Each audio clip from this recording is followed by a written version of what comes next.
Euh, Bonjour tout le monde. Euh, je crois makambo oyo esalemaka na mokili biso na mitema ya bomoto ntango mosusu tomonaka yango te tozalaka na patience nango te. Je comprends par rapport à baréalité ya vie peut-être moto akoki koperdre patience, moto akoki komituna alobi bon est-ce que il faut tozela, est-ce que ekozala kaka boye. On ne connaît pas, on ne peut pas prédire l'avenir, on ne sait pas ce qui nous arrive. Il y a quelques années, je crois, il y a une année ou 2 ans, quand le président de la République avait confirmé ce que tout le monde, tous les Congolais disaient, que Kabila, la majorité des Congolais, non, posture ya Kabila, position na yepe ba accord oyo ba signa na ba M23, ils ont rassuré pendant que il n'a pas un rôle à jouer dans les Cambodge. Il fallait avoir une confirmation de quelqu'un qui n'avait jamais voulu toucher na biloko wana, c'était le président Félix Antoine Tshisekedi Tshilombo. Mais il est arrivé au point où non, ça n'est trop, j'ai toutes les preuves et ça c'est inadmissible. Il avait confirmé que Kabila sur l'AFC. Ka ambassadeur ya burundaise soki rwandaise ka oyo ka sénatrice wana na yebi kombo na kangote kaloba trop na bato mosusu ya FCC baloba bamsusu bafinga presque le président de la République et babanda konie. Ironie du sort obiso koza mabe et kokanga yo kaka balobaka na français que l'assassin revient toujours au lieu du crime. Après avoir tué fait tuer plus de 15 millions de Congolais à l'est du Congo, M. Kabila est revenu sur le lieu du crime pour confirmer Makambuya Sali na batunaye bananga banane. Malgré cela, il y a toujours eu des gens qui ont nié. Mais quand on a salaka interview, alobi que ba exigence ya AFC est légitime. Bato bazali toujours na doute. Nzamba za munene. Webi guerre ça nous a pris du temps. Mais on n'aurait pas compris niveau nini tozala ki infiltré. Ce qui peut tozwa ki makambo nyos tozana ngotelelo. Ti sikoyo tango nini makambo ba dosela masikoyo. Nde sikoyo au moins Congola ko tshokolo ba yete. La vérité est connue. Tokoyeba ndenge nini stratégie ni tokoyoki na guerre. Parce que soki président de la République azalaka na évidence wana ya Kabila na kati ya guerre te. Ndenge babanda kosenga ye a invité bato mosusu to vande sika moko na basango. Peut-être na logique ya dialogue, ya unité nationale a ko koloba. Bon, Monsieur Kabila en tant qu'ancien président, venez vous associer à moi et ayons un dialogue pendant que yemo konde mutazo sala biso guerre. Mais tala ndenge nzamba zalaka munene na makambo na modèle sala kamakambo ye. Voilà. Monsieur Kikayabin Karubi oyo azakoto oyo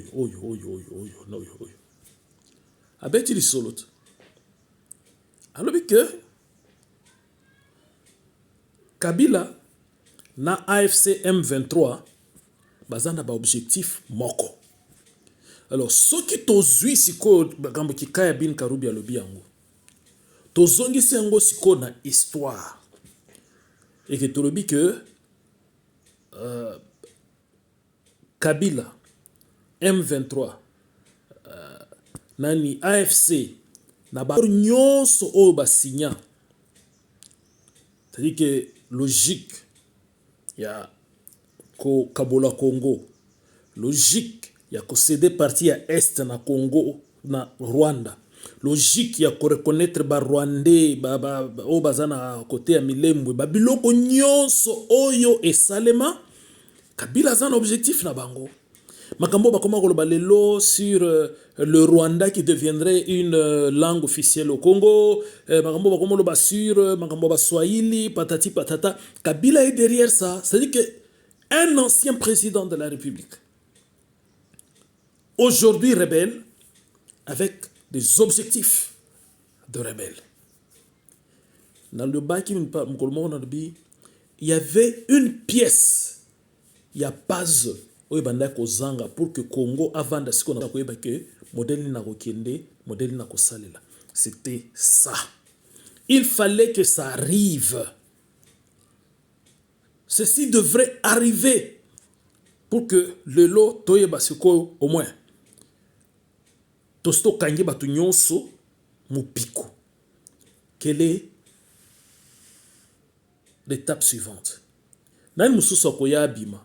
Tosto yebi ke Kagame azali, Uganda azali, Kenya azali, Kabila azali, Katumbi azali, Senko azali, Kamere azali, Bahati azali, naba oba msusu tuba biloka mike oba zo bomba na wana eza susu na tina moko tata bazana kati ya Kongo eza sina tina moko te.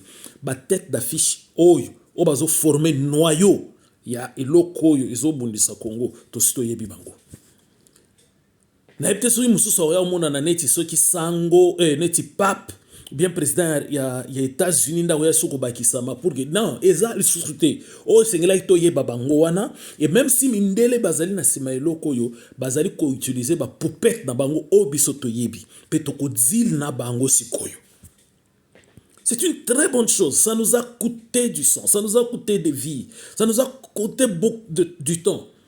Mais il fallait tout comme un point où tu as l'eau. Parce qu'aujourd'hui, on a toutes les raisons.